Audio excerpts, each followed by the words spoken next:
கர்த்தருடைய பரிசுத்த நாமத்துக்கு மகிமை உண்டாவதாக. இயேசு நல்லவர், அவர் கிருபை என்றும் உள்ளது. இந்த நாளுக்காக எடுத்துக்கொள்ளப்பட்ட வேத வசனம் மத்தேயு 14வது அதிகாரம் 14வது வசனம்.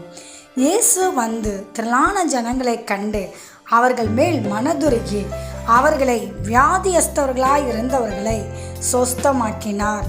ஆமென். இதை பார்த்து கொண்டிருக்கிற பிரியமான சகோதர சகோதரிகளே, இயேசு கிறிஸ்து ஒரு மனதுருகிற தேவனாய் இருக்கிறாருங்க. இந்த இடத்துல இயேசு கிறிஸ்து வியாதியஸ்தர்களை கண்டு மனதுருகிறார். அவர்கள் மனதுருகி சொஸ்தமாக்குகிறார், குணமாக்கினார்.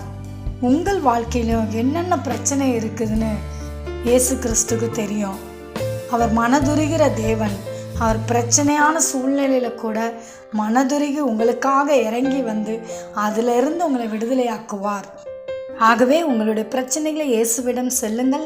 இயேசு மனதுருகி உங்களை பிரச்சனையிலிருந்து விடுதலையாக்குவார். ஆமென். தேவன் தாமே உங்களை ஆசீர்வதிப்பாராக.